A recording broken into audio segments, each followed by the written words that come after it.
Okay, let's jump right in, because today we are exploring a scenario that is honestly just as fascinating as it is completely unsettling. Imagine you walk outside today, you look up, and the sky is just filled with massive, undeniable alien spaceships. We're not talking about blurry dots on a radar or some distant blinking lights. We're talking about physical, towering monuments of advanced technology literally hovering right over our cities. The sources we're unpacking today look at this exact scenario, and let me tell you, the picture they paint, it is definitely not the welcoming, utopian first contact we usually see in the movies. As we go through this, we're going to examine a narrative of extraterrestrial contact that just builds this profound, creeping sense of dread.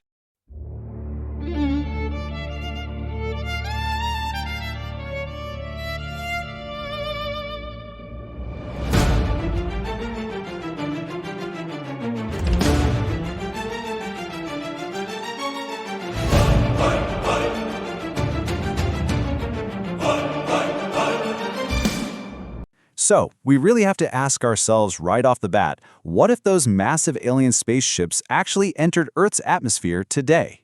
Would this arrival be the scientific miracle humanity has been hoping for, or a deeply terrifying reality trek?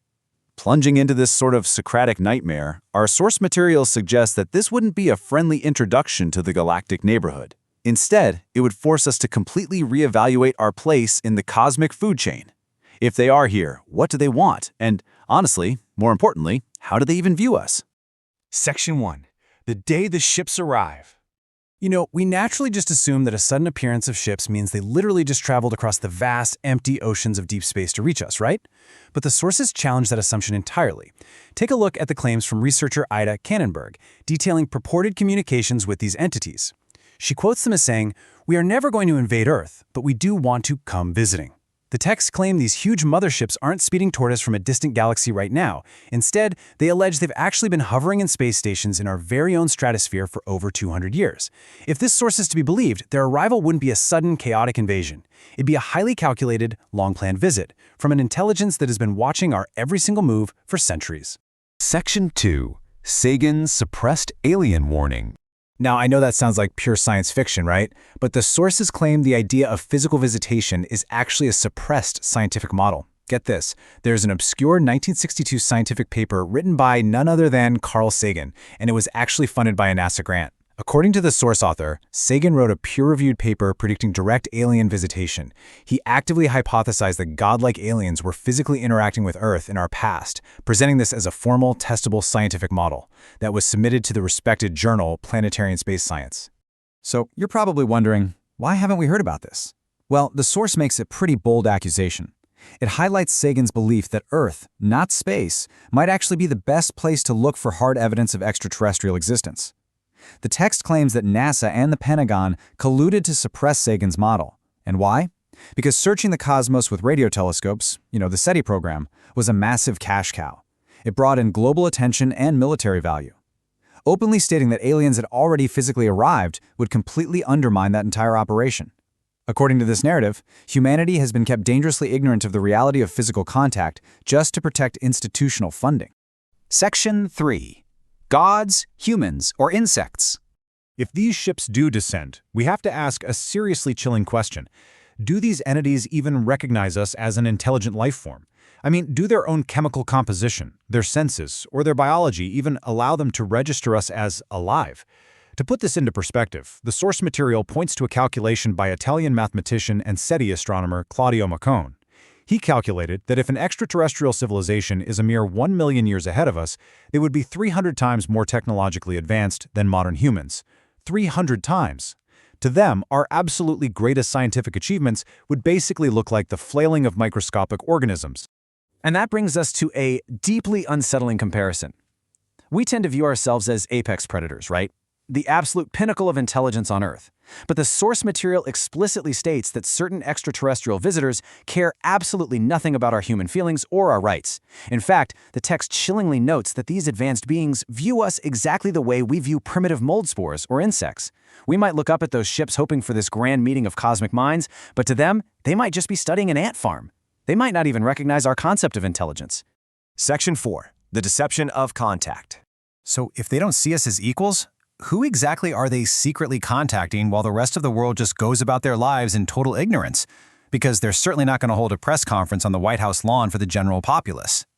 Our sources categorize a bizarre hierarchy of visitors: benevolent time travelers, ancient breakaway civilizations, and invasive species like greys and reptilians. So not all visitors are from outer space. Some are temporal travelers from our own future, while others are interdimensional beings. This implies a super crowded and highly deceptive playing field where humanity is just caught completely in the middle. The sources specifically point to ancient human breakaway civilizations that are actually masquerading as extraterrestrial gods. And why would they do that? To manipulate world political leaders and modern elites. The source argues that by pretending to be alien visitors, these ancient breakaways establish alliances with those in power. Together, these elite groups basically reap all the benefits of advanced technologies while intentionally keeping the vast majority of the human populace completely in the dark about our true history and the reality of contact. Section 5. Why they actually came. If they have the technology to travel the stars or manipulate time, you have to ask, why bother with us at all? Well, the answer provided by the sources is pretty jarring.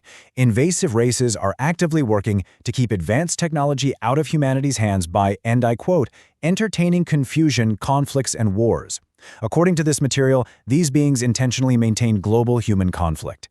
Because, think about it, as long as we are divided, warring, and technologically suppressed, they can retain their power and just use our planet without ever having to face a unified, technologically capable human race. They're here to keep us exactly where we are. Even more unsettling is the claim regarding their actual origins. The sources note that some of these ships might not be invading us at all. Actually, scratch that. It's more like they are returning to Earth because it is their original home. The text references them returning to a common rootstock derived from ancient Atlantis. This gives them a twisted, deeply ingrained sense of ownership over the planet, and, by extension, over us. In this scenario, we aren't their hosts. In their eyes, we're just the feral descendants living in their ancestral home. Section 6. Will they ever leave? As we get into the dark climax of this explainer, we really have to ask, if they are farming us for resources, suppressing our technology, and viewing us as basically insects squatting on their ancient real estate, what is the ultimate end game here? Will humans be better or worse off? Just listen to this devastating quote from researcher Nick Redfern's exploration of the cryptoterrestrial theory. He talks about Martians and ancient humans working together to save themselves and to hell with us when they are done with the human race. The sources speculate that we are merely biological or societal stepping stones. Once they have exactly what they need to secure their own existence, the implication is that the human race is destined to be entirely discarded. And that leaves us with the true horror of the scenario. We look up at the stars and we wonder when we will finally invite our cosmic neighbors inside. But based on the deeply unsettling material we've explored today, we're left with a lingering, very provocative thought. If the massive ships finally descend from the clouds and reveal themselves to the world, will they view us as the welcoming hosts of Earth or simply as the pests infesting it?